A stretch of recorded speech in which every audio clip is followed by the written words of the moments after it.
ನಮ್ಮಲ್ಲಿ ದೇವರು ಪಂಚರೂಪದಲ್ಲಿ ಕುಳಿತು ವಾಸುದೇವ, ಸಂಕರ್ಷಣ, ಪ್ರದ್ಯುಮ್ನ, ಅನಿರುದ್ಧ, ನಾರಾಯಣ ಅನ್ನುವ ಪಂಚರೂಪದಿಂದ ಕುಳಿತು ಈ ಶರೀರದಲ್ಲಿ ಪಂಚಪ್ರಾಣರ ಪ್ರವೃತ್ತಿಯನ್ನು ಮಾಡಿಸ್ತಾನೆ. ಪಂಚಪ್ರಾಣರಿಂದಾಗಿ ಶರೀರದಲ್ಲಿ ಎಲ್ಲ ರೀತಿಯ ಪ್ರವೃತ್ತಿ ಇರುವುದು. ನಮ್ಮ ಪಂಚ ರೀತಿಯ ಪ್ರವೃತ್ತಿ ಅದು ಪಂಚಪ್ರಾಣರ ಮೂಲಕ ನಡೆಯುವುದರಿಂದ, ಪಂಚರೀತಿಯ ಪ್ರವೃತ್ತಿ ಅಂದರೆ ಏನು? ಶರೀರದಲ್ಲಿ ಮೇಲೆ ಹೋಗುವುದು, ಕೆಳಗೆ ಬರುವುದು, ಅಡ್ಡ ಹೋಗುವುದು ಇತ್ಯಾದಿ ಪ್ರವೃತ್ತಿಗಳು. ಮಾತನ್ನಾಡುವುದು ಅನ್ನೋದು ಪ್ರವೃತ್ತಿ, ಅದು ಉದಾನ ಅನ್ನುವ ವಾಯುವಿನಿಂದ ನಡೀತದೆ. ಹೀಗೆ ಭಗವಂತನ ಪಂಚರೂಪಗಳಿಂದ ನಮ್ಮ ಎಲ್ಲ ಪ್ರವೃತ್ತಿಗಳು ಪಂಚಪ್ರಾಣನ ಮೂಲಕ ನಡೆಸ್ತಾ ಇರುವುದರಿಂದ ಆ ಪಂಚರೂಪಿಯಾದ ಪರಮಾತ್ಮನ ಪ್ರೀತಿಗೋಸ್ಕರ ಕೆಲವು ವ್ರತಗಳ ವಿಧಾನ. ಆ ರೀತಿಯ ವ್ರತದಲ್ಲಿ ವಿಷ್ಣು ಪಂಚಕ ವ್ರತ ಅನ್ನೋದು ಒಂದು. ವಿಷ್ಣು ಪಂಚಕ ವ್ರತ, ವಿಷ್ಣುವಿನ ಪಂಚರೂಪದ ಪ್ರೀತಿಗೋಸ್ಕರ ಮಾಡುವ ವ್ರತ. ಅದು 5 ದಿವಸದ ಉಪವಾಸದಿಂದ ವಿಷ್ಣು ಪಂಚಕ ಅನ್ನೋ ಹೆಸರನ್ನು ಪಡೆದಿದೆ. 5 ದಿವಸದ ಮಾಸಿಕವಾಗಿ 5 ದಿವಸದ ಉಪವಾಸ, ಅದು ಕೂಡ ವಿಷ್ಣು ನಕ್ಷತ್ರ ಇರತಕ್ಕಂತಹ ದಿವಸ, ಅಂದರೆ ಶ್ರವಣ ನಕ್ಷತ್ರದ ದಿವಸ. ಹರಿವಾಸರ ಅಂತ ಕರೆಸಿಕೊಳ್ಳತಕ್ಕಂತಹ ಹರಿದಿನ ಏಕಾದಶಿಯ ದಿವಸ, ಮತ್ತು ಪೂರ್ಣ ಚಂದ್ರಶಕ್ತಿಯುಳ್ಳಂತಹ ಹುಣ್ಣಿಮೆ ಮತ್ತು ಅಮಾವಾಸ್ಯೆ. ಅಮಾವಾಸ್ಯೆಯ ದಿವಸ ಹಗಲು ಪೂರ್ತಿ ಚಂದ್ರ ಇರ್ತಾನೆ, ಹುಣ್ಣಿಮೆಯ ದಿವಸ ರಾತ್ರಿ ಪೂರ್ತಿ ಚಂದ್ರ ಇರ್ತಾನೆ. ಅಂತಹ ಹುಣ್ಣಿಮೆ ಅಮಾವಾಸ್ಯೆಗಳ ದಿವಸ. ಹೀಗೆ ಪರ್ವಕಾಲಗಳು 2, ಒಂದು ಏಕಾದಶಿ, ಮತ್ತೊಂದು ಶ್ರವಣ ನಕ್ಷತ್ರ, ಮತ್ತೊಂದು ಕೃಷ್ಣ ಪಕ್ಷದ ಏಕಾದಶಿ. ಹೀಗೆ 2 ಏಕಾದಶಿ, 2 ಪರ್ವಕಾಲ, ಮತ್ತೊಂದು ಶ್ರವಣ ನಕ್ಷತ್ರ ಅಂತ ಮಾಸದಲ್ಲಿ ಬರತಕ್ಕಂತಹ ಚಾಂದ್ರಮಾನದ ಮಾಸದ ಲೆಕ್ಕಾಚಾರದಲ್ಲಿ ಪಂಚ ವಿಷ್ಣು ಪ್ರೀತಿಕರವಾದ, ವಿಷ್ಣುವಿಗೆ ಭಾರಿ ಪ್ರೀತಿ ಅಂತ ಹೇಳಿದರೆ ಆಹಾರ ತಗೊಳ್ಳದೇ ಇರುವುದು ಪ್ರೀತಿ. ಅವ ಹುಟ್ಟಿದ ದಿವಸವೂ ಕೂಡ ಲಾಡು ಮಾಡುವ ಹಾಗಿಲ್ಲ, ಊಟ ಮಾಡಬೇಕು, ಅದು ಉಪವಾಸ ಮಾಡಬೇಕು. ಮರು ದಿವಸ ಬೇಕಾದರೆ ಲಡ್ಡು ತಿನ್ನಿ, ಇವತ್ತು ಲಡ್ಡು ಮಾಡಿದರೆ ತೊಂದರೆ ಇಲ್ಲ, ನನಗೆ ಮಾಡಿ, ನೀವು ತಿನ್ನಬೇಡಿ ಅಂತ ಹೇಳ್ತಾನೆ. ಆ ರೀತಿ ಭಗವಂತನ ಪ್ರೀತಿಗೋಸ್ಕರ ಅನಶನ ವ್ರತವನ್ನು ಮಾಡಿ ಭಗವಂತನನ್ನು ಆರಾಧಿಸತಕ್ಕಂತಹ ಒಂದು ವಿಶಿಷ್ಟ ಪ್ರಕ್ರಿಯೆಯನ್ನು ವಿಷ್ಣು ಪಂಚಕ ಅಂತ ವೈಷ್ಣವ ವ್ರತಗಳಲ್ಲಿ ಇದು ಒಂದು ವ್ರತ. ಆ ವ್ರತದ ಅನುಷ್ಠಾನ ನಮ್ಮ ಮಧುಸೂದನ ದಂಪತಿಗಳು ವ್ರತಾನುಷ್ಠಾನ ಮಾಡೋದು ಮುಖ್ಯ. ಇಲ್ಲೇ ಹೋದರೆ ಒಬ್ಬರು ಒಗ್ಗರಣೆ ಹಾಕೋದು, ಒಬ್ಬರು ಉಪವಾಸ ಮಾಡುವುದಾದರೆ ಸರಿಯಾಗಿರುವುದಿಲ್ಲ. ಅದನ್ನು ದಂಪತಿಗಳು ಸ್ವತಃ ಇಬ್ಬರೂ ಸೇರಿ ಶ್ರದ್ಧಾಭಕ್ತಿಯಿಂದ ಮಾಡಿರತಕ್ಕಂತಹ ವ್ರತಾನುಷ್ಠಾನದ ನಿಮಿತ್ತ ಅನೇಕ ಶಾಸ್ತ್ರ ಶ್ರವಣವನ್ನು, ವ್ರತದಲ್ಲಿ ಭಗವತ್ ಕಥಾ ಶ್ರವಣ ಅನ್ನುವುದು ಕೂಡ ಒಂದು, ಅದನ್ನು ಬಹಳಷ್ಟು ನಡೆಸಿದ್ದೀರಿ. ಇವತ್ತು ಅದರ ಅಂಗಭೂತವಾಗಿಯೇ ಒಂದು ಭಾಗವತದಲ್ಲಿ ಒಂದು ವಿಷಯದ ಶ್ರವಣ. ಈಗ ಕಪಿಲ ಗೀತೆ ಬಹಳ ಬಾರಿ ಕೇಳಲಿಲ್ಲ? ಕಪಿಲ ಆಗ ಸರಿ, ತೊಂದರೆ ಇಲ್ಲ. ಕಪಿಲ ಈಗ ಆಸೆ ಪಟ್ಟದ್ರಿಂದ ಮತ್ತೆ ಹೇಳೋಣ, ಅಲ್ಲಿಗೆ ಹೇಳದೇ ಇದ್ದದ್ದು ಹೇಳಬೇಕಲ್ವ, ಯಾವುದು ನಾನು ಆಲೋಚನೆ ಮಾಡ್ತಾ ಇರೋದು. ಇರಲಿ. ಮನುಷ್ಯನಿಗೆ ದೊಡ್ಡ ಋಣ ಅಂದರೆ ಮಾತೃ ಋಣ. ಉಳಿದ ಋಣಗಳನ್ನೆಲ್ಲ ತೀರಿಸಿಕೊಳ್ಳುವುದಕ್ಕೆ ಒಂದೊಂದು ಮಾರ್ಗಗಳುಂಟು. ಗುರು ಋಣವನ್ನು ಹೇಗೆ ತೀರಿಸಿಕೊಳ್ಬೇಕು? ಗುರುಗಳು ಪಾಠ ಹೇಳಿದ್ದಾರೆ, ಅವರಿಂದ ಏನು ಕಲ್ತಿದ್ದೇನೆ ಅದನ್ನು ಇನ್ನೊಬ್ಬ ಶಿಷ್ಯನಿಗೆ ಪೂರ್ತಿ ಹೇಳಿ ಅವನನ್ನು ನನಗಿಂತ ದೊಡ್ಡ ವಿದ್ವಾಂಸ ಮಾಡಿದರೆ ಗುರುಗಳ ಋಣ ಒಂದು ಹಂತದಲ್ಲಿ ತೀರಿಸಲ್ಪಡ್ತದೆ. ಹಾಗೆ ತಂದೆ ಜನ್ಮವನ್ನು ಕೊಟ್ಟವ, ಪಿತೃ ಋಣವನ್ನು ಪರಿಹಾರ ಮಾಡಿಕೊಳ್ಳುವ ಬಗೆ ಹೇಗೆ?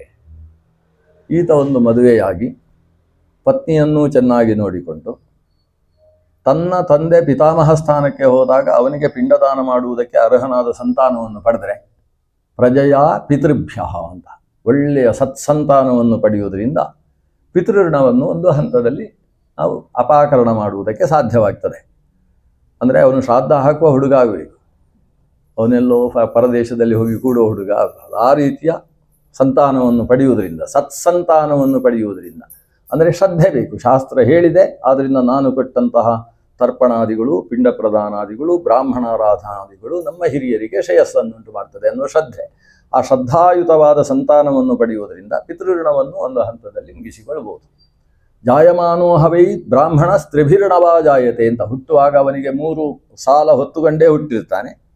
ಅದರಲ್ಲಿ ಗುರು ಋಣ ಅನ್ನುವುದಕ್ಕೆ ಮತ್ತೊಂದು ಹೆಸರು ಋಷಿ ಋಣ ಅಂತ. ಯಾಕಂದ್ರೆ ನಮಗೆ ಪಾಠ ಹೇಳಿದವರು ಮಾತ್ರ ಅಲ್ವಾ ಗುರುಗಳು, ಅವರು ಯಾವ ಪಾಠ ಹೇಳ್ತಾರೋ ಅದನ್ನು ರಚನೆ ಮಾಡಿದವರು, ಆ ಗ್ರಂಥ ರಚಯಿತೃಗಳು, ಆ ಗ್ರಂಥ ಪರಂಪರೆ, ಋಷಿ ಪರಂಪರೆ, ವೇದವನ್ನು ದರ್ಶನ ಮಾಡಿದಂತಹ ಋಷಿಗಳು, ಅವರು ಕೂಡ ನಮ್ಮ ಗುರುಗಳು. ಅವರ ಋಣ ಇದೆ. ಆ ಋಣ ಬ್ರಹ್ಮಚರ್ಯೇಣ ಋಷಿಭ್ಯ ಯಜ್ಞೇನ ದೇವೇಭ್ಯ ಪ್ರಜಯಾ ಪಿತೃಭ್ಯ. ಬ್ರಹ್ಮಚರ್ಯ ಅಂದರೆ ವೇದಾಧ್ಯಯನ, ವೇದ ಪಾಠನ, ಶಾಸ್ತ್ರ ಪಾಠನ, ಇವುಗಳಿಂದ ಋಷಿ ಋಣವನ್ನು ಪರಿಹಾರ ಮಾಡಿಕೊಳ್ಳಿಕ್ಕೆ ಆಯ್ತಲ್ವಾ. ಆದರೆ ಮಾತೃ ಋಣದ ಪರಿಹಾರ ಹೇಗೆ? ಯಾಕಂದರೆ ಅದು ದೊಡ್ಡ ಋಣ. ಆಕೆಯ ಹೊಟ್ಟೆಯಲ್ಲಿ 9 ತಿಂಗಳು ಮಾತ್ರ ಅಲ್ಲ, ದಶಮೇ ಮಾಸಿ ಸೂತಾವೇ ಅಂತ 9 ತಿಂಗಳಾಗಿ 10ನೇ ತಿಂಗಳಿನಲ್ಲಿ 10 ದಿವಸಗಳ ತನಕ, 10 ದಿವಸ ಆದ ಮೇಲೆ ಮತ್ತೆ 9 ಗಳಿಗೆಯ ತನಕ ಆಕೆಯ ಉದರದಲ್ಲಿ ಪೂರ್ಣ ಗರ್ಭವಾಗಿ ವಾಸ ಮಾಡಿದ್ದಾನೆ.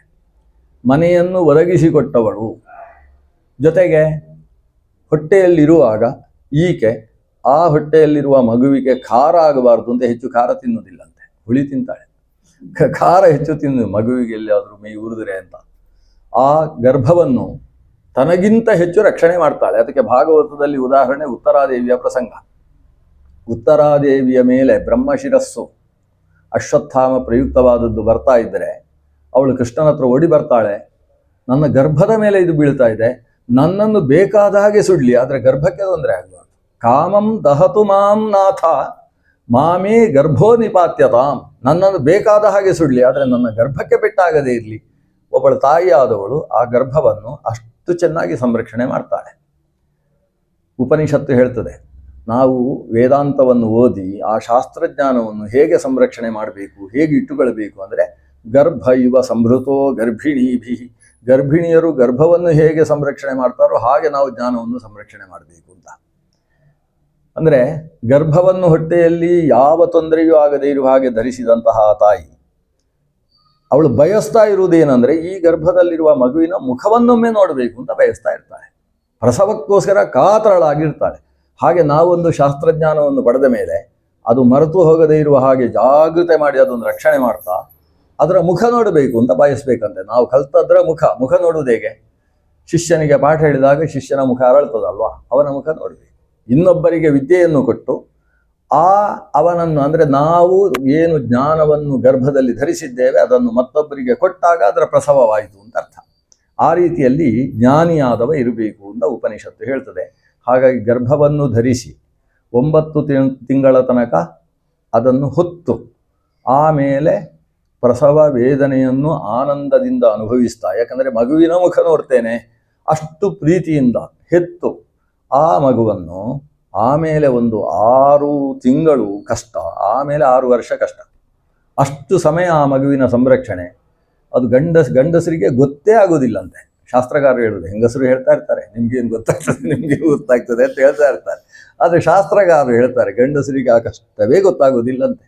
ಆ ರೀತಿಯಲ್ಲಿ ಮಗು ಹೊಲಸು ತನ್ನ ಮೇಯೆ ಮಾಡಿತು ಅಂತಾದರೂ ಅದನ್ನು ತೊಳೆದುಕೊಂಡು ಮಗುವನ್ನು ತೊಳೆದು ಶುದ್ಧೀಕರಿಸಿ ಮಗು ತನಗೆ ಒದೆಯಿತು ಅಂತಾದರೂ ಕೂಡ ಪ್ರೀತಿಯ ಒದೆ ಅಂತ ಅದನ್ನು ಭಾವಿಸ್ತಾ ಆ ಮಗುವನ್ನು ಸಂರಕ್ಷಿಸಿ, ಅಪ್ಪ ಆ ಮಗುವನ್ನು ಎತ್ತಿಕೊಳ್ಳಬೇಕು ಅಂತ ಮಗುವನ್ನು ಚೆನ್ನಾಗಿ ಒರೆಸಿ ಶುದ್ಧಗೊಳಿಸಿ ಅದಕ್ಕೆ ಪರಿಮಳ ದ್ರವ್ಯವನ್ನು ಲೇಪಿಸಿ ಅಪ್ಪನಿಗೂ ಪ್ರೀತಿಯಾಗುವ ಹಾಗೆ ಮಗುವನ್ನು ಬೆಳೆಸ್ತಾರಲ್ಲ, ಇದೆಲ್ಲ ತಾಯಿಯ ಋಣ. ಅದರ ಜೊತೆಗೆ ಗರ್ಭದಲ್ಲಿ ಮಗು ಇರುವಾಗ ಆಹಾರದ ಬಗ್ಗೆ ಮಾತ್ರ ನಿಯಂತ್ರಣವನ್ನು ಮಾಡಿದ್ದಲ್ಲದೆ ಆ ಮಗು ಒಳ್ಳೆಯ ಜ್ಞಾನಿಯಾಗಬೇಕು ಅಂತ ಏನೇನೋ ಶ್ರವಣ ಮಾಡ್ತಾರೆ. ಏನೇನೋ ಅಂದರೆ ಟಿ ವಿಯಲ್ಲೆಲ್ಲ ಶ್ರವಣ ಮಾಡುವುದಲ್ಲ, ಒಂದು ಹರಿವಂಶದ ಶ್ರವಣ ಇರಬಹುದು, ಶಾಸ್ತ್ರ ಶ್ರವಣ ಇರಬಹುದು, ಭಾಗವತ ಕಥಾ ಶ್ರವಣ ಇರಬಹುದು. ತನ್ನ ಪತಿ ಹತ್ರವೇ ಹೇಳ್ತಾರಂತೆ, ಏನಾದರೂ ನಿಮ್ಗೆ ಗೊತ್ತಿದ್ದದ್ದು ಶಾಸ್ತ್ರ ಒಳ್ಳೆಯ ಜ್ಞಾನ ಒಳ್ಳೆಯ ವಿಚಾರವನ್ನು ಹೇಳಿ ಅಂತ ಹೇಳ್ತಾರಂತೆ ಪತ್ನಿಯರು. ಅದನ್ನು ಕೇಳ್ತಾ ಆ ಗರ್ಭದಲ್ಲಿದ್ದಂತಹ ಮಗುವಿನಲ್ಲಿ ಒಂದು ವಿಶಿಷ್ಟ ಸಂಸ್ಕಾರ ಉಂಟಾಗಿ ಸುಸಂಸ್ಕೃತವಾದಂತಹ ಒಂದು ಜನನ ಈ ಭಾರತದ ಪೀಳಿಗೆಯಲ್ಲಿ ಆಗ್ತದೆ. ವೈಷ್ಣವೋಸ್ಮತ್ ಕುಲೇ ಜಾತಃ ಸಹ ಅಸ್ಮಾನ್ ತಾರಯಿಷ್ಯತಿ ಆಸ್ಫೋಟಯಂತಿ ಪಿತರಃ ಪ್ರನೃತ್ಯಂತಿ ಪಿತಾಮಹಾಃ ಅಂತ ಶ್ರೀಮನ್ ಮಧ್ವಾಚಾರ್ಯರು ಶ್ರೀಕೃಷ್ಣಾಮೃತ ಮಹಾರ್ಣವದಲ್ಲಿ ಒಂದು ಶ್ಲೋಕ ಉಲ್ಲೇಖ ಮಾಡ್ತಾರೆ. ಅಂತಹ ಜ್ಞಾನಿ ಮುಂದಕ್ಕೆ ವಿಷ್ಣು ಭಕ್ತನಾಗತಕ್ಕಂತಹ ವ್ಯಕ್ತಿ ನಮ್ಮ ಕುಲದಲ್ಲಿ ಜನಿಸಿದ್ದಾನೆ ಅಂತ ಒಂದು ಮಗು ಹುಟ್ಟಿತು ಅಂತಾದರೆ ಪಿತೃಪಿತಾಮಹಾದಿಗಳೆಲ್ಲ ಕುಣಿದು ಕುಪ್ಪಳಿಸಿ ಬಿಡ್ತಾರೆ. ಹಾಗಾದರೆ ಈ ಒಂದು ಪ್ರಸವದ ಹಿನ್ನೆಲೆಯಲ್ಲಿ ತಂದೆಯ ಪಾತ್ರ, ಹೆತ್ತವರು ಅಂತ ಹೇಳ್ತಾರೆ. ಹೆತ್ತವರು ಅಂದರೆ ತಂದೆಯೂ ಹೆತ್ತವನೇ, ತಾಯಿಯೂ ಹೆತ್ತವಳೇ.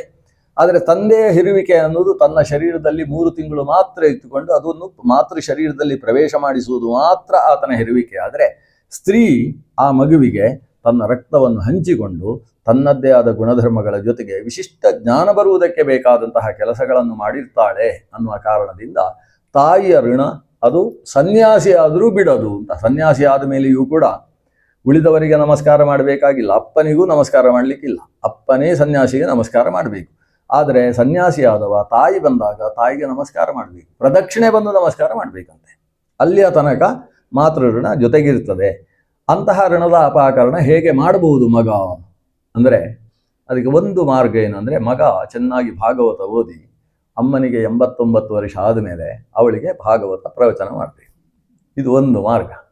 ಅದರಲ್ಲೂ ಕೂಡ ವಿಶೇಷವಾಗಿ ಶ್ರೀಮದ್ ಭಾಗವತದ ತೃತೀಯ ಸ್ಕಂದದಲ್ಲಿ ಬರತಕ್ಕಂತಹ ಕಪಿಲ ಗೀತೆಯನ್ನು ತಾನು ಓದಿ ಶ್ಲೋಕಗಳನ್ನು ಓದಿ ಅದರ ಅರ್ಥವನ್ನೇ ಹೇಳಬೇಕು.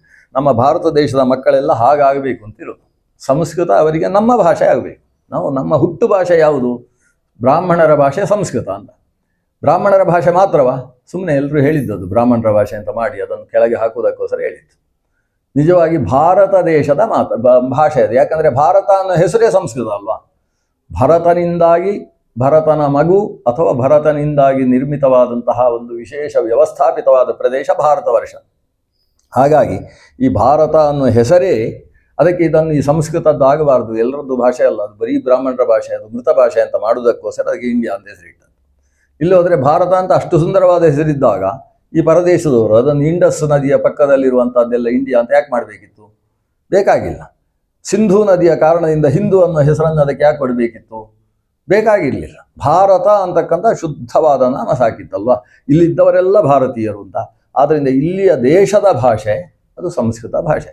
ಶ್ರೀರಾಮನ ಜೊತೆಗೆ ಗುಹನೂ ಕೂಡ ಸಂಸ್ಕೃತದಲ್ಲಿ ಮಾತಾಡ್ತಾನೆ. ಗುಹ ಅಂತ ಹೇಳಿದರೆ ಕಾಡಿನ ಬೇಡ ಸಂಸ್ಕೃತದಲ್ಲಿ ಮಾತಾಡ್ತಾನೆ ಅಂತ ಹೇಳಿದರೆ ಸಂಸ್ಕೃತ ಭಾಷೆ ಎಲ್ಲರಲ್ಲೂ ಆ ಕಾಲದಲ್ಲಿ ಇತ್ತು ಅಂತ ಅರ್ಥ. ಒಬ್ಬ ಕಟ್ಟಿಗೆಯನ್ನು ಹೊತ್ತುಕೊಂಡು ಕಷ್ಟದಿಂದ ಹೋಗ್ತಾ ಇದ್ದ. ಎಲ್ಲ ಬೆವರು, ಅವರ ನರಗಳೆಲ್ಲ ಎದ್ದು ಕಾಣಿಸ್ತಾ ಇದ್ದಾರೆ. ಎದುರುಗಡೆಯಿಂದ ರಾಜ ಗೂಢಚಾರನಾಗಿ ಊರಿನಲ್ಲಿ ಕಷ್ಟ ಹೇಗೆ ಪಡ್ತಾ ಇದ್ದಾರೆ, ಜನರ ಸುಖ ದುಃಖ ಹೇಗಿದೆ ಅಂತ ನೋಡುವುದಕ್ಕೆ ರಾಜ ಮಾರುವೇಷದಿಂದ ಬಂದಿದ್ದಾನೆ.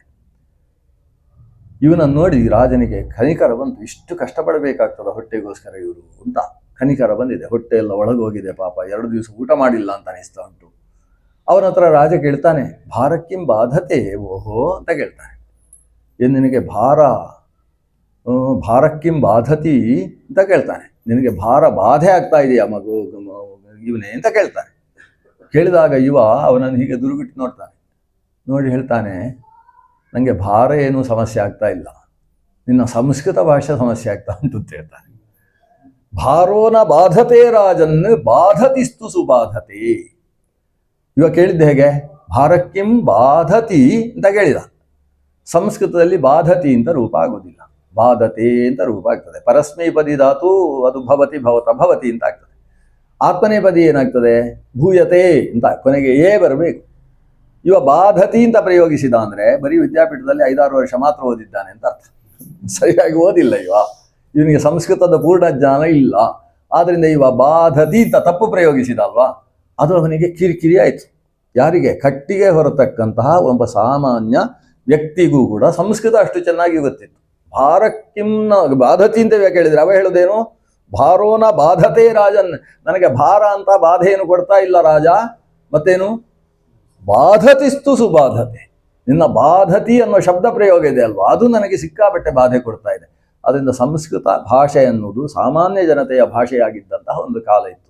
ಆ ದೃಷ್ಟಿಯಿಂದ ಸಂಸ್ಕೃತವನ್ನು ನಾವು ಕಲಿಯದೆ ಹೋದ್ರಿಂದ ಯಾರು ಕಲಿಬೇಕು? ಭಾರತೀಯ ನಾವು ಇನ್ನೊಬ್ಬರಿಗೆ ತೋರಿಸಿಕೊಡ್ಬೇಕಾದವರು ಹೀಗಿರಬೇಕು ಅಂತ. ಅಗ್ರಜನ್ಮ ಅನ್ನುವ ವಿಧಾನ ಅಲ್ವಾ, ಉಳಿದವರು ಹೇಗೆ ಬದುಕಬೇಕು ಅಂತ ಕಲಿಬೇಕಾದದ್ದು ಅಗ್ರಜನ್ಮನಾದಂತಹ ವಿಪ್ರನಿಂದ. ಆದ್ದರಿಂದ ನಾವು ಸಂಸ್ಕೃತ ಕಲಿತು ನಮ್ಮ ತಂದೆ ತಾಯಿಯರ ಹಿರಿತನದಲ್ಲಿ ಒಂದು ಸಂಸ್ಕೃತದ ಶ್ಲೋಕ ಅವರ ಕಿವಿಗೆ ಬೀಳುವ ಹಾಗೆ ಕಲಿಯುವಂತಹದ್ದು ಮಕ್ಕಳ ಒಂದು ದೊಡ್ಡ ಕರ್ತವ್ಯ. ಆ ನಿಟ್ಟಿನಿಂದ ಮಾತೃ ಋಣದ ಪರಿಹಾರ ಹೇಗೆ ಅಂದರೆ ತಾಯಿಗೆ ಪಾಠ ಹೇಳಿ. ಒಂದು ಅನುಕೂಲ ಏನು ಅಂದರೆ ತಾಯಿ ಗುರುಕುಲದಲ್ಲಿ ಓದಿರುವುದಿಲ್ಲ, ಅದು ಅನುಕೂಲ. ಅವರೇ ಗುರುಕುಲದಲ್ಲಿ ಓದಿದರೆ ಅವರೇ ಪಾಠ ಹೇಳ್ತಿದ್ರು ನಮಗೆ. ನಾವು ಗುರುಕುಲದಲ್ಲಿ ಓದಿತ್ತು, ಶಾಸ್ತ್ರಾಧ್ಯಯನ ಮಾಡುವುದಕ್ಕೆ ಅರ್ಹರಾದವರು, ನಮಗೆ ವೇದ ಜ್ಞಾನ ಇದೆ. ವೇದದ ಅರ್ಥವನ್ನೆಲ್ಲ ತಿಳಿದವ ಪುರಾಣದ ಮೂಲಕ ವೇದಗಳನ್ನು ಮನೆಯಲ್ಲಿದ್ದ ಸ್ತ್ರೀಯರಿಗೆ ಪಾಠ ಹೇಳಬೇಕು ಅನ್ನುವುದು ನಮ್ಮ ಭಾರತೀಯ ಸಂಸ್ಕೃತಿ. ಇದು ಒಂದು ಕ್ರಮ. ಆ ಕ್ರಮವನ್ನು ಮೊದಲು ತಿಳಿಸಿಕೊಟ್ಟವ ಕಪಿಲ ರೂಪಿಯಾದ ಭಗವಂತ. ಅಮ್ಮನಿಗೆ ಉದ್ಧಾರ ಮಾಡಬೇಕಾದದ್ದು ಮಗನ ಕರ್ತವ್ಯ ಅನ್ನುವುದನ್ನು ಲೋಕಕ್ಕೆ ತಿಳಿಸಿಕೊಟ್ಟಂತಹ ಭಗವದ್ ರೂಪ. ಯಾಕಂದರೆ ದೇವರಿಂದ ಲೋಕ ಕಲಿಯುವುದು, ದೇವರು ಅವತರಿಸುವುದು ಯಾಕೆ? ಶತ್ರು ಸಂಹಾರಕ್ಕೋಸ್ಕರವೋ ಅಥವಾ ಜ್ಞಾನ ಪ್ರಸರಣಕ್ಕೋಸ್ಕರವೋ ಅಷ್ಟೇ ಉದ್ದೇಶ ಅಲ್ಲ ಭಗವಂತನ ಅವತಾರ. ಲೋಕದ ಜನ ಹೇಗೆ ಬದುಕಬೇಕು, ಏನೇನು ನೀತಿಗಳನ್ನು ಕಲಿಬೇಕು ಅದನ್ನು ತಾನು ಅವತರಿಸಿ ಜನರ ಮಧ್ಯದಲ್ಲೇ ಓಡಾಡಿಕೊಂಡು ಆ ನೀತಿಯನ್ನು ಅಭಿವ್ಯಕ್ತಿಗೊಳಿಸಿ ತಾನು ನಡೆದು ತೋರಿಸುವುದಕ್ಕೋಸ್ಕರ ದೇವರು ಅವತರಿಸುವುದು. ಹಾಗೆ ಕಪಿಲರೂಪಿ ಭಗವಂತ ತಾನು ಅಮ್ಮನಿಗೆ ದೊಡ್ಡ ಜ್ಞಾನವನ್ನು ಕೊಟ್ಟು ಉದ್ಧರಿಸಿದ್ದು ಮಾತ್ರವಲ್ಲದೆ ಇವತ್ತು ನಮ್ಮ ಅಮ್ಮಂದಿರಿಗೂ ಕೂಡ ಒಂದು ಋಣಾಪಕರಣ ಮಾಡುವುದಕ್ಕೆ ಒಂದು ಸ್ಥಾನವನ್ನು ನಿರ್ಮಾಣ ಮಾಡಿಕೊಟ್ಟ. ಅದಕ್ಕೆ ಸಿದ್ಧಪದ ಅಂತ ಹೆಸರು. ಇವತ್ತು ಬಿಂದು ಸರೋವರ ಅಥವಾ ಮಾತೃಗಯ ಅನ್ನುವ ಶಬ್ದದಿಂದ ವ್ಯವಹಾರ ಮಾಡ್ತೇವೆ. ಆ ಸ್ಥಾನದ ನಿರ್ಮಾಣಕ್ಕೆ ಹೇತುಭೂತನಾಗಿರ್ತಕ್ಕಂತಹ ಭಗವಂತನ ರೂಪ ಕಪಿಲ. ಚತುರ್ಮುಖ ಬ್ರಹ್ಮನ ಮಗ ಕರ್ದಮ ಪ್ರಜಾಪತಿ. ಸ್ವಯಂಭುವ ಮನು ಅವನಿಗೆ ತನ್ನ ಮಧ್ಯದ ಮಗಳನ್ನು ಮದುವೆ ಮಾಡಿ ಕೊಡ್ತಾನೆ. ಅವಳಿಗೆ ದೇವಹೂತಿ ಅಂತ ಹೆಸರು. ದೇವಹೂತಿ ಮತ್ತು ಕರ್ದಮ ಪ್ರಜಾಪತಿ ಅವರಿಬ್ಬರಲ್ಲಿ 9 ಜನ ಹೆಣ್ಣು ಮಕ್ಕಳು ಆವಿರ್ಭವಿಸ್ತಾರೆ. ಅವರು 9 ಜನ ಹೆಣ್ಣು ಮಕ್ಕಳಾದರೂ ಸುಮ್ಮನಿದ್ದದ್ದು ಯಾಕೆ, ಮುಂದೊಂದು ಗಂಡು ಮಗು ಆಗ್ತದೆ ಅಂತ. ಮತ್ತೊಂದು ಅವರಿಗೆ ಅನುಕೂಲ ಏನಾಯಿತು ಅಂದರೆ 9 ಜನ ಹೆಣ್ಣು ಮಕ್ಕಳು ಒಂದೇ ವರ್ಷ ಹುಟ್ಟಿತ್ತು. ಒಂದೇ ವರ್ಷ ಮಾತ್ರ ಅಲ್ಲ, ಒಂದೇ ದಿನ, ಒಂದೇ ದಿವಸ 9 ಜನ. ಅದು ಹುಲಿ ಹೆಣ್ಣು ಮಕ್ಕಳನ್ನು ಹೆತ್ತ ಹಾಗಲ್ಲ, ಒಟ್ಟಿಗೆ 9 ಮಕ್ಕಳನ್ನು ಹೆತ್ತದ್ದಲ್ಲ. ಮತ್ತೆ ಹೇಗೆ ನಮ್ಮ ಈ ದೇವಹೂತಿ 9 ಶರೀರಗಳನ್ನು ಸ್ವೀಕರಿಸಿ, ಕರ್ದಮ ಪ್ರಜಾಪತಿಯು ಕೂಡ 9 ದೇಹಗಳನ್ನು ಹೊಂದಿ ಅವರಿಬ್ಬರೂ ಕೂಡ ಅದ್ಭುತವಾದ ವಿಮಾನದಲ್ಲಿ ಲೋಕ ಸಂಚಾರವನ್ನು ಮಾಡ್ತಾ 100 ವರ್ಷಗಳ ತನಕ ಆನಂದವನ್ನು ಅನುಭವಿಸ್ತಾ ಈ ಮಧ್ಯೆ ಗರ್ಭಧಾರಣೆಯನ್ನು ಮಾಡಿಕೊಂಡು ಏಕಕಾಲದಲ್ಲಿ 9 ಹುಡುಗಿಯರು ಹೆತ್ತದ್ದು. 9 ಹೆಂಗಸರು ಅಂತ ಹೇಳಿದರೆ 9 ರೂಪದಲ್ಲಿದ್ದಂತಹ ದೇವಹೂತಿ ತನ್ನ 100 ವರ್ಷ ಆದಮೇಲೆ ಹೆತ್ತಂತಹ ಮಕ್ಕಳು 9 ಜನ ಹೆಣ್ಣು ಮಕ್ಕಳು. ಹೆಣ್ಣು ಮಕ್ಕಳನ್ನು ಆವಿರ್ಭಾವಗೊಳಿಸಿದಂತಹ ಈ ಕರ್ದಮ ಪ್ರಜಾಪತಿ ಏನು ಹೇಳಿದ, ನನಗೆ ತಪಸ್ಸಿಗೆ ಹೋಗಬೇಕಿತ್ತು, ನಾನು ನಿನ್ನ ಅಪ್ಪ ಮದುವೆ ಮಾಡಿಕೊಡ್ಬೇಕಾದ್ರೆ ಹೇಳಿದ್ದೆ, ಮಕ್ಕಳಾದ ಮೇಲೆ ಸಂಸಾರದ ಜವಾಬ್ದಾರಿಯನ್ನು ನಿನ್ನ ಮಗಳಿಗೆ ಬಿಟ್ಟು ನಾನು ತಪಸ್ಸಿಗೆ ಹೋಗುವವ ಅಂತ ಹೇಳಿದ್ದೆ ಅಂತ ಮಾತು ರಾಗ ಎತ್ತಿದಾಗ ದೇವಹೂತಿ ಹೇಳ್ತಾಳೆ, ಹೌದು ನೀವು ಹೇಳಿದ್ದು ಹೌದು, ಆದರೆ ಹುಟ್ಟಿದ್ದ ಹೆಣ್ಣು ಮಕ್ಕಳಲ್ವಾ, ನನಗೆ ಜ್ಞಾನ ಕೊಟ್ಟು ಮೋಕ್ಷಕ್ಕೆ ದಾರಿಯಾಗುವುದಕ್ಕೆ ಬೇಕಾದಂತಹ ಶುಕ್ಲರೂಪಿ ಪರಮಾತ್ಮ ತಾನು ಹುಟ್ಟುತ್ತೇನೆ ಅಂತ ಹೇಳಿದ್ದಾನಂತೆ ನಮ್ಮ ಗರ್ಭದಲ್ಲಿ. ಅವನು ಹುಟ್ಟುವಲ್ಲಿಯ ತನಕ ನೀವು ಹೇಗೆ ಹೋಗ್ತೀರಿ ತಪಸ್ಸಿಗೆ? ಮತ್ತೆ ಹೆಣ್ಣು ಮಕ್ಕಳ ಜವಾಬ್ದಾರಿಯನ್ನು ಅಮ್ಮನಿಗೆ ಬಿಟ್ಟು ಹೊರಡುವುದಾ? ಅಪ್ಪನ ಜವಾಬ್ದಾರಿ ಅಲ್ವಾ ದಾನ ಮಾಡ್ತಕ್ಕಂಥದ್ದು, ನಾನು ನೀರು ಹಾಕುವುದು ಮಾತ್ರ ದಾನ ಮಾಡುವಾಗ. ಓ ಹೌದಲ್ವಾ ಅಂತ ಹೇಳ್ತಾನೆ ಕರ್ದಮ ಪ್ರಜಾಪತಿ. ಹಾಗೆ ಅವರಿಬ್ಬರು ಸೇರಿ ಭಾರಿ ವ್ರತಾನುಷ್ಠಾನ ಮಾಡ್ತಾರೆ. ಆ ವ್ರತಾನುಷ್ಠಾನ ಮಾಡ್ತಾ ವಯಸ್ಸಿಗೆ ಬಂದ ಹೆಣ್ಣು ಮಕ್ಕಳಿಗೆ ಮದುವೆ ಎಲ್ಲ ಆಯಿತು. ಅದರಲ್ಲಿ ಮೊದಲು ಕಲಾ ಅಂತ ಅವಳ ಹೆಸರು. ಮರೀಚಿಗೆ ಕಲೆಯನ್ನು ಕೊಟ್ಟು ಮದುವೆ ಮಾಡ್ತಾರೆ. ಮರೀಚಯೇ ಕಲಾಂ ಪ್ರಾದಾತ್ ಅನಸೂಯಾಂ ಅಥಾತ್ರಯೇ ಅಂತ ಹೀಗೆ ಮಕ್ಕಳನ್ನೆಲ್ಲ ಮದುವೆ ಮಾಡಿ ಕೊಟ್ಟಾಯಿತು. ಕೊನೆಯವಳು ಅರುಂಧತಿ, ಕರ್ದಮನ ಮಗಳು. ಅರುಂಧತಿಯನ್ನು ವಸಿಷ್ಠನಿಗೆ ಕೊಟ್ಟು ಮದುವೆ ಮಾಡಿದರು. ಹವಿರ್ಭೂ ಅವಳನ್ನು ಕ್ರತುವಿಗೆ ಕೊಟ್ಟು ಮದುವೆ ಮಾಡಿದ್ದಾರೆ. ಎಲ್ಲ ಪ್ರಸಿದ್ಧ ಹೆಂಗಸರು. ಇವರ ವ್ರತಾನುಷ್ಠಾನದಿಂದ ಭಗವಂತ ಪ್ರೀತನಾಗಿ ಕರ್ದಮನಲ್ಲಿ ತಾನು ಪ್ರವೇಶ ಮಾಡಿದ. ತೀವ್ರೈಹಿ ಪಯೋವ್ರತಮುಖೈಹಿ ನಾನಾ ವ್ರತಗಳನ್ನು ಅನುಷ್ಠಾನ ಮಾಡಿದ ಕಾರಣದಿಂದ ಕರ್ದಮನಲ್ಲಿ ಪ್ರವಿಷ್ಟನಾದ ದೇವ ಕಾಲಕ್ರಮೇಣ ತಾಯಿಯಾದ ದೇವಹೂತಿಯ ಉದರದಲ್ಲಿ 9 ತಿಂಗಳು ವಾಸ ಮಾಡಿದ. ದೇವರಿಗೆ ಗರ್ಭವಾಸ ಇಲ್ಲ, ಅಪರೂಪದ ಗರ್ಭವಾಸಗಳು. ಕೃಷ್ಣ ಹೇಗೋ ಹಾಗೆ ಕಪಿಲ. ಸಾಕ್ಷಾತ್ ಬ್ರಹ್ಮಾದಿ ದೇವತೆಗಳು ಗರ್ಭದಲ್ಲಿ ದೇವರಿದ್ದಾನೆ ಅಂತ ಹೇಳಿ ತಿಳ್ಕೊಂಡು ಬಂದು ಸ್ತೋತ್ರ ಮಾಡ್ತಾರೆ. ಲೋಕೆ ಕಪಿಲ ಇತ್ಯಾಖ್ಯಾಂ ಪ್ರಾಪ್ನೋತಿ ಅಂತ ಹೇಳಿ ಬ್ರಹ್ಮದೇವರು ಗರ್ಭದಲ್ಲಿದ್ದ ಮಗುವಿಗೆ ಇದು ಹುಟ್ಟಿ ಲೋಕದಲ್ಲಿ ಕಪಿಲ ಎಂಬ ಹೆಸರಿನಿಂದ ಪ್ರಸಿದ್ಧವಾಗುವ ಭಗವದ್ರೂಪ ಇದು ಅಂತ ಅದನ್ನು ಹೊಗಳಿ ಹೋಗ್ತಾರೆ.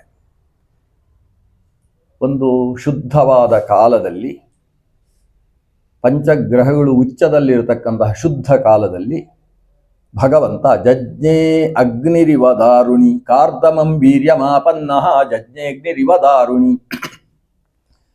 ಅಗ್ನಿ ದಾರುಣಿ ಯಥಾ ಜಜ್ಞೆ ತಥಾ ಏಷಃ ಜಜ್ಞೆ ಅಂತ.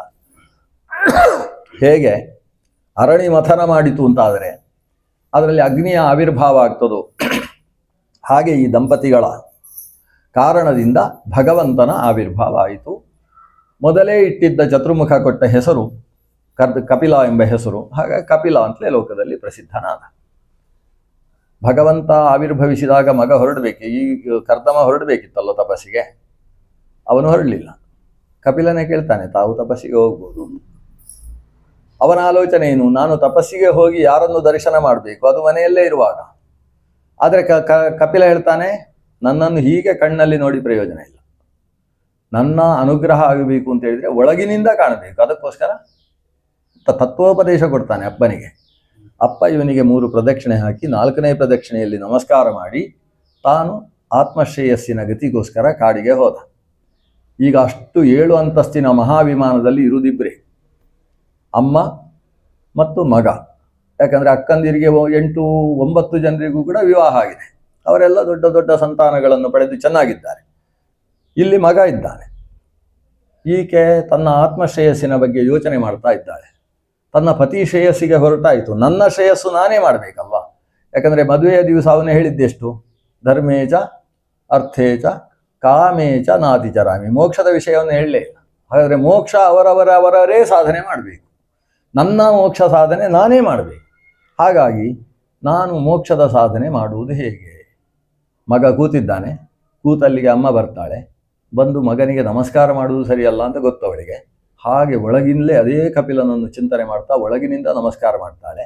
ಮಾಡಿ ಅವನ ಮುಂದೆ ತಾನು ಚಕ್ಕಳ ಮಕ್ಕಳ ಹಾಕ್ಕೊಂಡು ಕೂತುಕೊಳ್ತಾಳೆ.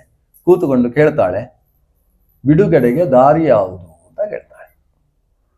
ಒಂದು 5 ಶ್ಲೋಕ ಇದೆ. ಆದರೆ ಪ್ರಶ್ನೆಯ ತಾತ್ಪರ್ಯ ಏನು? ಬಿಡುಗಡೆಗೆ ದಾರಿ ಏನು, ಮೋಕ್ಷಕ್ಕೆ ಹೇತು ಯಾವುದು ಅಂತ ಪ್ರಶ್ನಿಸುತ್ತಾಳೆ. ಮಗ ಅಮ್ಮನಿಗೆ ಹೇಳಲಿಕ್ಕೆ ಶುರು ಮಾಡ್ತಾನೆ. ಶ್ರೀ ಗುರುಭ್ಯೋ ನಮಃ ಅಂತ ಹೇಳ್ತಾರೆ. ಹೇಳಿದ ಕೂಡಲೇ ಅವಳು ಹೇಳ್ತಾಳೆ, ಮತ್ತೆ ನಾನು ಹೆಣ್ಣು, ಎಲ್ಲೂ ಓದಲಿಲ್ಲ. ಇದು ಅಮ್ಮ ಮಗನ ಹತ್ರ ಹೇಳೋದು. ಯಥಾ ಜಾನಾತಿ ಯೋಷ, ಯೋಷ ಅಂದರೆ ಹೆಣ್ಣು. ಹೆಣ್ಣಾದ ನಾನು, ನೀನು ಹೇಳೋದು ಅರ್ಥ ಆಗಬೇಕು. ನೀನು ಅವಚ್ಛೇದ ಕಾವಚ್ಚಿನೆಲ್ಲ ತರ್ಕ ಭಾಷೆ ಎಲ್ಲ ಬಳಸಿ ಹೇಳಿದರೆ ಪ್ರಯೋಜನ ಇಲ್ಲ. ನನಗೆ ಅರ್ಥ ಆಗುವ ಹಾಗೆ ನಾನು ಕೇಳಿದ ಪ್ರಶ್ನೆಗೆ ನೀನು ಉತ್ತರ ಕೊಡಬೇಕು ಅಂತ. ಏನು ಹೇಳಬೇಕು ನೀನು? ಬಿಡುಗಡೆಗೆ ದಾರಿ ಕೊಡಬೇಕು. ಅದರ ಮಧ್ಯದಲ್ಲಿ ನಾನು ಬಿಡುಗಡೆ ಅಂದರೆ ಬಂಧದಲ್ಲಿದ್ದೇನೆ. ಬಂಧ ಯಾವುದು? ಪ್ರಕೃತಿಯ ಬಂಧ ಇದೆ. ಆ ಪ್ರಕೃತಿಯ ಬಂಧದಿಂದ ನಾನು ಹೊರಗೆ ಬಂದು ಆ ಪರಮ ಪುರುಷನನ್ನು ಪಡೆಯಬೇಕಲ್ವಾ. ಅದನ್ನ ಪ್ರಕೃತಿ ಪುರುಷ ವಿವೇಕ ನನಗೆ ಬರುವ ಹಾಗೆ ಉಪದೇಶ ಮಾಡು. ಇದಕ್ಕೆ ಸಾಂಖ್ಯ ಅಂತ ಹೆಸರು. ಸಾಂಖ್ಯದ ಉಪದೇಶ ಮಾಡು ಅಂತ. ಆವಾಗ ಕಪಿಲ ಹೇಳ್ತಾನೆ, ಅಮ್ಮ ಬಿಡುಗಡೆಗೆ ದಾರಿ ಮನಸ್ಸು. ಚೇತಃ ಖಲ್ವಸ್ಯ ಬಂಧಾಯ ಮುಕ್ತಯೇ ಚಾತ್ಮನೋ ಮತಂ ಗುಣೇಶು ಸಕ್ತಂ ಬಂಧಾಯ ರತಂ ವಾ ಪುಂಸಿ ಮುಕ್ತಯೇ. ಚೇತಸ್ಸು ಅಂದರೆ ಮನಸ್ಸು. ಅದೇ ಈ ಪ್ರಪಂಚದಲ್ಲಿ ನಮ್ಮನ್ನು ಕಟ್ಟಿ ಹಾಕಿದ್ದು. ಬಿಡುಗಡೆಗೂ ಕೂಡ ಅದೇ ದಾರಿ. ಹೀಗೆ ತಿರುಗಿಸಿದರೆ ಬಂಧನ, ಹೀಗೆ ತಿರುಗಿಸಿದರೆ ಮೋಚನ ಅಂತ ನಾವು ಬೀಗದ ಕೀಯಲ್ಲಿ ಕಾಣ್ತೇವೆ. ಮನಸ್ಸನ್ನು ನಾವು ತ್ರಿಗುಣಾತ್ಮಕವಾದಂತಹ ಪ್ರಕೃತಿಯಲ್ಲಿ ಬಂಧನ ಮಾಡಿದರೆ, ತಿರುಗಿಸಿದರೆ ಅದು ಬಂಧನೆಗೆ ಹೇತು. ಆ ಕಡೆ ಭಗವಂತ ಪರಮಪುರುಷನ ಕಡೆಗೆ ನಾವು ತಿರುಗಿಸಿದರೆ ಅದು ಮೋಚನಕ್ಕೆ ಹೇತು. ಸರಿಯಪ್ಪ, ಮನಸ್ಸು ದೇವರ ಕಡೆ ತಿರುಗುವುದಿಲ್ಲ ಅಲ್ವಾ, ಅದು ನಮ್ಮ ಸಮಸ್ಯೆ ಅಲ್ವಾ. ಅದಕ್ಕೆ ಕಪಿಲ ಹೇಳ್ತಾನೆ, ಅದು ಯಾಕೆ ಅಂದರೆ ಮನಸ್ಸು ಸಂಸಾರವೆಂಬ ಸಾಗರದಲ್ಲಿ ಮುಳುಗಿ ಮುಳುಗಿ ಆಳದಲ್ಲಿ ಹೋಗಿ ಕಚ್ಚಿಕೊಂಡು ಕೂತಿದೆ ಮನಸ್ಸು. ಅದಕ್ಕೆ ಕಾರಣ ಏನು? ಮನಸ್ಸು ಭಾರ ಆದದ್ದು ಕಾರಣ. ನೀರಿನಲ್ಲಿ ತೇಲಬೇಕು ಅಂತಾದರೆ ಅದು ಲಘು ಆಗಬೇಕು. ಮನಸ್ಸಿನಲ್ಲಿ ಭಾರ ಅಂದರೆ ಕೆಸರು, ಕೆಸರಿನ ಭಾರ ತುಂಬಿದೆ.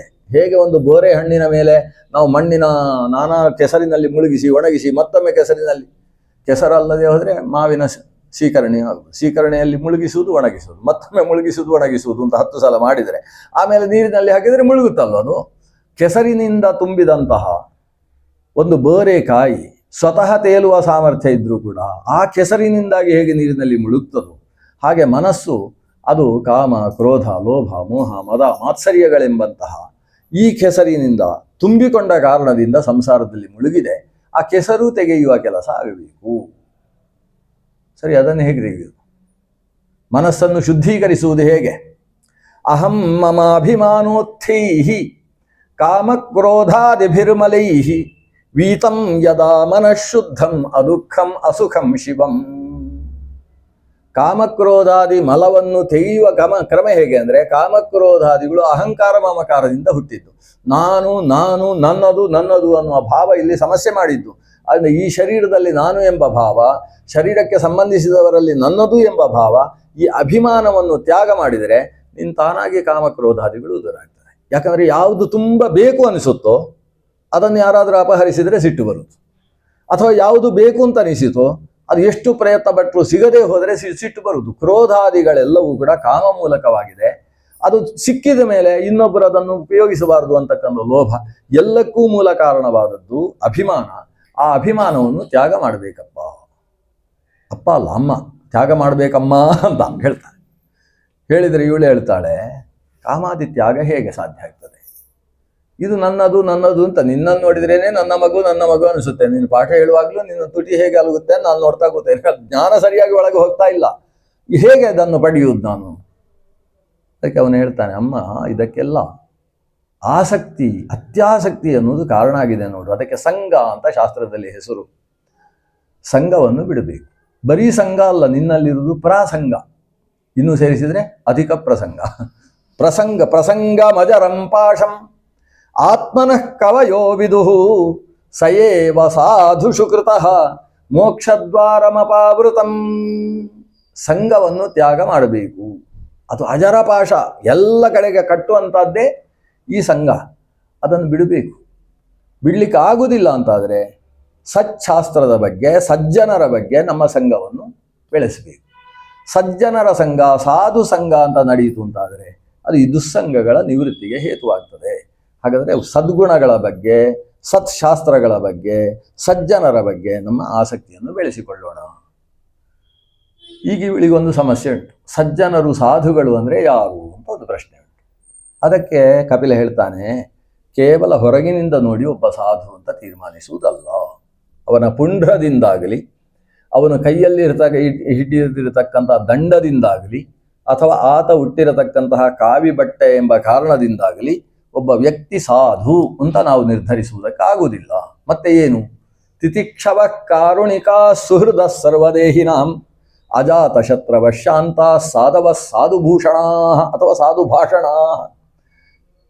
ಮಯ್ಯನನ್ಯೇನ ಭಾವೇನ ಭಕ್ತಿಂ ಕುರುವಂತಿ ಏ ದೃಢಾಂ. ಇಂಥವರು ಸಾಧುಗಳು ಅಂತ ತಿಳ್ಕೊ. ನನ್ನಲ್ಲಿ ಅನನ್ಯವಾದ ಭಕ್ತಿ ಮಾಡ್ತಾರೆ, ಅದಕ್ಕೆ ಯಾವುದೇ ನಿಮಿತ್ತ ಇರುವುದಿಲ್ಲ, ನಿರ್ವ್ಯಾಜವಾದ ನಿಷ್ಕಲವಾದಂತಹ ಪ್ರೀತಿಯನ್ನು ನನ್ನಲ್ಲಿ ಮಾಡ್ತಾ ಇದ್ದಾರೆ.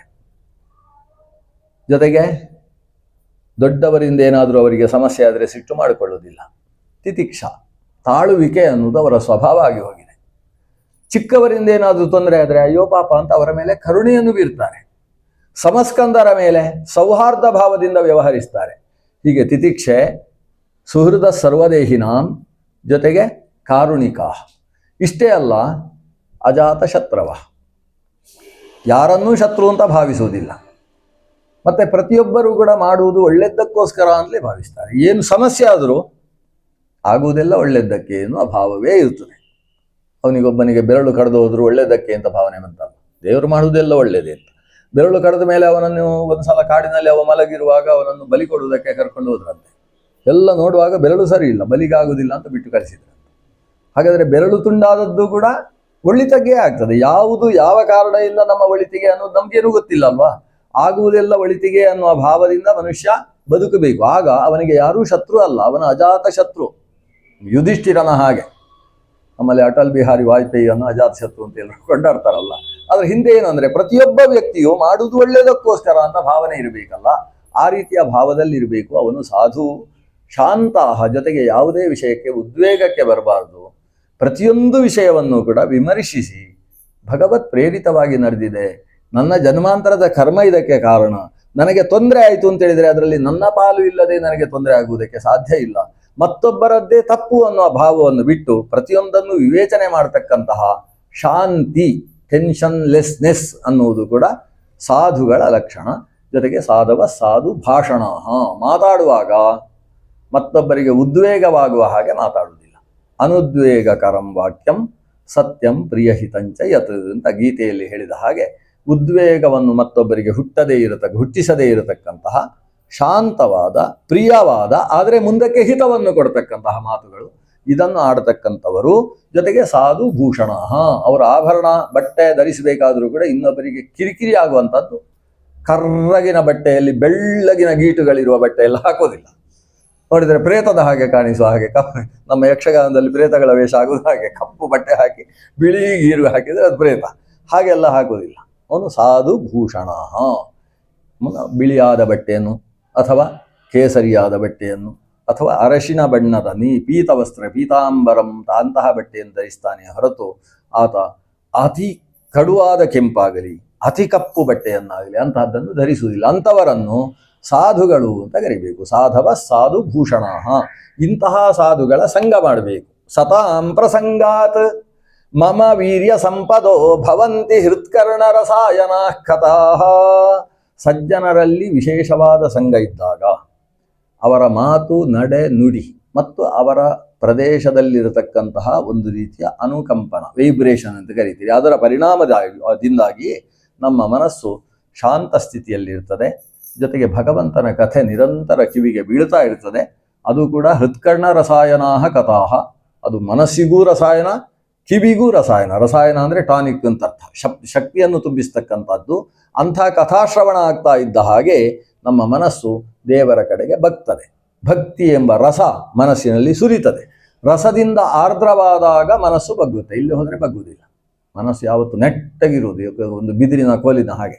ಬಿದಿರಿನ ಕೋಲನ್ನು ಬಗ್ಗಿಸಿ ಬಿಲ್ಲು ಮಾಡಬೇಕು ಅಂತ ಹೇಳಿದರೆ ನೀವು ಬಗ್ಗಿಸ್ಲಿಕ್ಕೆ ಹೋದರೆ ಟಕ್ ಅಂತ ಅದು ಸಿಡಿದು ಹೋಗ್ತದೆ. ಅದಕ್ಕೆ ಏನು ಮಾಡ್ತಾರೆ, ಬಿದಿರಿನ ಕೋಲನ್ನು ಕೆರೆಯಲ್ಲಿ 4 ದಿವಸ ಮುಳುಗಿಸಿಡ್ತಾರೆ. 4 ದಿವಸ ಮುಳುಗಿಸಿಟ್ಟಾಗ ಅದು ಒಳಗಿಲ್ಲ ಒದ್ದೆ ಆಗ್ತದೆ. ಒದ್ದೆ ಆದ ಮೇಲೆ ಬೇಕಾದ ಹಾಗೆ ಬಗ್ಗಿಸಿ ಹಗ್ಗ ಕಟ್ಟಿಟ್ರೆ ಆಮೇಲೆ ಒಣಗಿದ ಮೇಲೆಯೂ ಬಗ್ಗಿ ಇರ್ತದಲ್ಲ. ಹಾಗೆ ಒದ್ದೆಯಾಗದೆ ಬಗ್ಗಿಸಬಾರ್ದು. ಮನಸ್ಸು ಭಕ್ತ್ಯಾರ್ದ್ರ ಮನಃ. ಭಕ್ತಿ ಎಂಬ ರಸದಿಂದ ಮನಸ್ಸು ಆರ್ದ್ರವಾದಾಗ ಆ ಭಕ್ತಿ ಎಂಬುದು ಭಗವಂತನ ಕಡೆಗೆ ತಾನಾಗಿ ಬಗ್ತದೆ. ದೇವರಲ್ಲಿ ಮನಸ್ಸು ಬಗ್ಗಿಸಬೇಕು. ಬಗ್ಗಿಸುವುದಕ್ಕೋಸ್ಕರ ದೇವರ ಕಥೆ ಕೇಳಬೇಕು. ದೇವರು ಅಂತ ಹೇಳಿದರೆ ಅವನಿಗೆ ಪರಮ ಪುರುಷ ಅಂತ ಹೆಸರು. ಸರ್ವೋತ್ತಮನಾದವಾದ್ರಿಂದ ಪರಮ, ಜೊತೆಗೆ ಪುರುಷ ಅಂತ ಯಾಕೆ ಹೆಸರು ಅಂದರೆ ಸೃಷ್ಟಿಸಿದವ ಆದ್ದರಿಂದ ಅವನಿಗೆ ಪುರುಷ ಅಂತ ಹೆಸರು. ಪುರುಷಃ ಇತಿ ಪುರುಷ. ಪೂರ್ಣನಾದಂತಹ ಸಾರಸ್ವರೂಪಿಯಾದ್ರಿಂದ ಅವ ಪುರುಷ. ಅವನಿಗೊಬ್ಬ ಪುರುಷ ಇದ್ದಾಳೆ, ಯಾರು? ಲಕ್ಷ್ಮಿ ಅಂತ ಅವಳ ಹೆಸರು. ಅವಳೊಬ್ಬಳು ಪುರುಷ, ಅವಳಿಗೆ ಅಕ್ಷರ ಪುರುಷ ಅಂತ ಹೆಸರು, ಅಥವಾ ಪುರುಷಿ ಅಂತ ಬೇಕಾದರೆ ಕರೀರಿ. ಈ ಲಕ್ಷ್ಮೀದೇವಿ, ಅವಳಿಗೆ ಮಾಯಾ ಅಂತ ಒಂದು ಹೆಸರಿದೆ. ಪ್ರಕೃತಿಗೆ ಅಭಿಮಾನಿನಿ ಅವಳು. ಆ ಪ್ರಕೃತಿ ಏನಿದೆ ಅದು ಜಡವಾದ ಪ್ರಕೃತಿ. ಈ ಜಡವಾದ ಪ್ರಕೃತಿಯಲ್ಲಿ 24 ಸ್ವರೂಪ ಇದೆ. ಎಲ್ಲ ವಿವರಣೆ ಕೊಟ್ಟಿದ್ದಾನೆ ಕಪಿಲ. ಅದಕ್ಕೆ ಪಂಚವಿಂಶತಿ ತತ್ವ ಅಂತ. ಕೊನೆಯದ್ದು ತತ್ವ ಯಾವುದು ಅಂದರೆ ಪುರುಷ ತತ್ವ, 25ನೇ. 24 ತತ್ವಗಳು ಪ್ರಕೃತಿ. 25ನೇ ತತ್ವ ಯಕ್ಕಾಲ ಪಂಚವಿಂಶಕಃ, ಭಗವಂತ 25ನೇ ತತ್ವ. ಈ 25ನೇ ತತ್ವಕ್ಕೆ ಅಧೀನವಾಗಿ 24 ತತ್ವಗಳು ಇದ್ದಾವೆ. 25ನೇ ತತ್ವವಾದ ಪರಮಾತ್ಮನನ್ನು ಪಡೆಯುವುದು ಪ್ರತಿಯೊಬ್ಬ ಜೀವರ ಮೂಲ ಉದ್ದೇಶ. ಅದು ಗುರಿ. ದಾರಿ ಯಾವುದಯ್ಯ ವೈಕುಂಠಕ್ಕೆ ಅಂತ ಕೇಳಿಕೊಂಡು ಹೋಗ್ತಾ ಇರಬೇಕು. ಗುರುಗಳೆಲ್ಲ ಮಧ್ಯದಲ್ಲಿ ಮಾರ್ಗದರ್ಶಿಗಳಾಗಿ ಸಿಗ್ತಾರೆ. ಅದನ್ನು ತಲುಪಬೇಕಾದ್ರೆ ಈ 24 ತತ್ವಗಳ ಅಭಿಮಾನಿ ದೇವತೆಗಳ ಅನುಗ್ರಹ ಬೇಕು. ಪ್ರಾಣನ ತನಕ ತತ್ವಾಭಿಮಾನಿ ದೇವತೆಗಳ ಅನುಗ್ರಹ ಬೇಕು. ಅವರೆಲ್ಲ ಗುರುಗಳು, ದೇವರನ್ನು ಕಂಡವರು ನಮಗೆ ಮಾರ್ಗದರ್ಶಕ ಗುರುಗಳಾಗ್ತಾರೆ. ಅವರ ಉಪದೇಶದಿಂದ ನಾವು ಭಗವಂತನನ್ನು ಅರ್ಥ ಮಾಡಿಕೊಳ್ಬೇಕು, ಅವನ ಹತ್ತಿರಕ್ಕೆ ಹೋಗಬೇಕು. ಆದರೆ ಇಲ್ಲಿ ಉಪದೇಶಕ್ಕಿಂತ ಮುಖ್ಯ ಉಪದಿಷ್ಟವಾದ ವಿಷಯವನ್ನು ನಾವು ಸಾಧನೆ ಮಾಡುವುದು ಮುಖ್ಯ. ಗುರುಗಳು ಎಷ್ಟು ಉಪದೇಶ ಮಾಡಿಯೂ ನಾವು ಮೇಲಕ್ಕೆ ಹೋಗದೇ ಇರ್ಬೋದು. ಗುರುಗಳೇನು ಮಾಡುವುದು, ಇಟ್ಟಿಗೆ ಇಟ್ಟು ನಿಮಗೆ ಸೋಪಾನವನ್ನು ಸಿದ್ಧಪಡಿಸಿ ಕೊಡುವುದು. ನಾವು ಹತ್ತುವುದಿಲ್ಲ ಅಂತ ಕೆಳಗೆ ಕೂತ್ರೆ ಹತ್ತಲಿಕ್ಕೆ ಆಗ್ತದಾ? ಅದು ಅವರು ಸೋಪಾನ ಏನು ಸಿದ್ಧಪಡಿಸಿದ್ದಾರೆ ಅದನ್ನು ಹತ್ತುವ ಕೆಲಸ ನಮ್ಮದ್ದೇ ಇದೆ. ಅವರ ಉಪದೇಶದಿಂದ ದೇವರ ಸ್ವರೂಪವನ್ನು ತಿಳಿದುಕೊಂಡು ಆ ಸ್ವರೂಪವನ್ನು ನಾವು ಹೃದಯದಲ್ಲಿ ಧ್ಯಾನ ಮಾಡಬೇಕು. ಇದನ್ನು ಗುರುಗಳು ಮಾಡಲಿಕ್ಕೆ ಆಗುವುದಿಲ್ಲ. ನಾವೆಲ್ಲ ಏನು ಯೋಚನೆ ಮಾಡ್ತೇವೆ ಅಂದರೆ, ನಾನು ಶಿಷ್ಯರಿಗೆಲ್ಲ ಉಪದೇಶ ಮಾಡಿದ ಮೇಲೆ ಶಿಷ್ಯ ಯೋಚನೆ ಮಾಡ್ತಾನೆ, ಎಲ್ಲ ಉಪದೇಶ ಮಾಡಿದ್ದಾನೆ, ಗುರುಗಳಿಗೆಲ್ಲ ಗೊತ್ತಿದೆ, ಗುರುಗಳು ನನ್ನ ಹೆಸರು ಹೇಳಿ ಸಂಕಲ್ಪ ಮಾಡಿ ಇವನು ಮೋಕ್ಷ ಪ್ರಾಪ್ತ್ಯರ್ಥ ಅಂತ ಹೇಳಿದ್ರೆ ನನಗೆ ಮೋಕ್ಷ ಆಗ್ತದೆ ಅಂತ ಆಲೋಚನೆ ಮಾಡ್ತಾರೆ. ನನ್ನ ರಾಶಿಗೋತ್ರ ನಕ್ಷತ್ರ ಹೇಳಿ ಅವರು ಒಂದು ಮಾಡಿದರೆ ಅದರಿಂದ ನನಗೆ ಉದ್ಧಾರ ಆಗೋದಿಲ್ಲ. ಅದು ಗ್ರಹಚಾರ ದೋಷ ಪರಿಹಾರಕ್ಕೆ ನವಗ್ರಹ ಹೋಮ ಮಾಡ್ಬೋದೇ ಹೊರತು ಮೋಕ್ಷ ಸಾಧನೆ ಅವನೇ ಮಾಡಬೇಕಲ್ವಾ? ಅದು ಹೇಗೆ?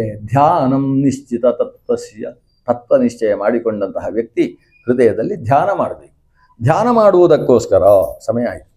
ಧ್ಯಾನ ಮಾಡುವುದಕ್ಕೋಸ್ಕರ ಧ್ಯಾನದ ವಿಷಯವನ್ನು ಪಾದದಿಂದ ಹಿಡಿದು ಶಿರಸ್ಸಿನ ತನಕ ಹೇಳ್ತಾನೆ. ಸಂಚಿಂತಯೇದ್ ಭಗವತಶ್ಚರಣಾರವಿಂದಂ ವಜ್ರಾಂಕುಶಧ್ವಜ ಸರೋರುಹಲಾಂಛನಾಢ್ಯಂ ಉತ್ತುಂಗ ರಕ್ತ ವಿಲಸನ್ನಖ ಚಕ್ರವಾಲ ಜ್ಯೋತ್ಸ್ನಾಭಿರಾಹತ ಮಹದೃದಯಾಂಧಕಾರಂ ಯಚ್ಛೌಚ ನಿಸೃತ ಸರಿತ್ ಪ್ರವರೋದಕೇನ ತೀರ್ಥೇನ ಮೂರ್ಧ್ಯತಿ ಧೃತೇನ ಶಿವ ಶಿವೋಭೂತ್ ಧ್ಯಾತುರ್ಮನಃಶಮಲ ಶೈಲ ನಿಸೃಷ್ಟ ವಜ್ರಂ ಧ್ಯಾಯೇಚ್ಚಿರಂ ಭಗವತಶ್ಚರಣಾರವಿಂದಂ ಧ್ಯಾಯೇಚ್ಚಿರಂ ಭಗವತಶ್ಚರಣಾರವಿಂದಂ ಊರು ಸುಪರ್ಣಭುಜಯೋರಧಿಶೋಭಮಾನಾವೋಜೋ ನಿಧಿ ಸ್ವತಸಿಕಾ ಕುಸುಮಾವಭಾಸೌ ವ್ಯಾಲಂಬಿ ಪೀತವರ ವಾಸಸಿ ಶೋಭಮಾನ.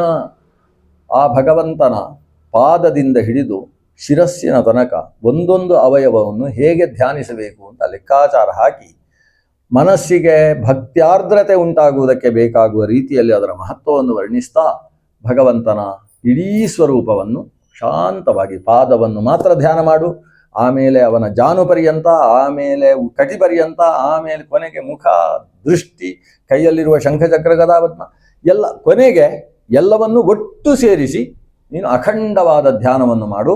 ಖಂಡ ಸ್ಮೃತಿಯಿಂದ ಅಖಂಡ ಸ್ಮೃತಿಗೆ ಸಾಗು. ಅಖಂಡ ಸ್ಮೃತಿಯನ್ನು ಸಮಾಧಿ ಅಂತ ಕರೀತಾರೆ. ಆ ಸಮಾಧಿಯ ಸ್ಥಿತಿಯಲ್ಲಿ ಆ ಭಗವಂತನಲ್ಲಿ ನಿನ್ನನ್ನು ಪೂರ್ತಿ ಒಪ್ಪಿಸಿಕೊಂಡು ತಾದಾತ್ಮ್ಯ ಭಾವ ಅಂದರೆ ಭಗವಂತನನ್ನು ಬಿಟ್ಟು ಮತ್ತೊಂದು ನನಗೆ ಶ್ರೇಯಸ್ಕರವಾದದ್ದು ಇಲ್ಲ, ಅನನ್ಯ ಭಾವದ ಚಿಂತನೆಯನ್ನು ಭಗವಂತನಲ್ಲಿ ಮಾಡು ಅಂತ ಉಪದೇಶ ಮಾಡ್ತಾನೆ. ಈಕೆ ತುಂಬ ಖುಷಿಯಿಂದ ಮಧ್ಯದಲ್ಲಿ ಪ್ರಶ್ನೆ ಮಾಡಿ ಮಗು ಅಂತ ಹೇಳ್ತಾ ಇದ್ದವಳು ದೇವರೇ ಅಂತ ಹೇಳ್ತಾಳೆ. ಕೊನೆಗೆ ಮಗುವಿಗೆ ಅರ್ಥ ಆಯಿತು, ಅಮ್ಮನಿಗೆ ಅರ್ಥ ಆಗಿದೆ ಅಂತ ಅರ್ಥ ಆಯಿತು. ಹಾಗಾಗಿ ಅಮ್ಮನನ್ನು ಬೀಳ್ಕೊಡ್ತಾನೆ. ತಾನು ಅಮ್ಮನಿಗೆ ಪ್ರದಕ್ಷಿಣೆ ಬಂದು ಅಮ್ಮನಿಗೆ ನಮಸ್ಕಾರ ಮಾಡಿದರೆ ಅಮ್ಮನೂ ನಮಸ್ಕಾರ ಮಾಡ್ತಾಳೆ.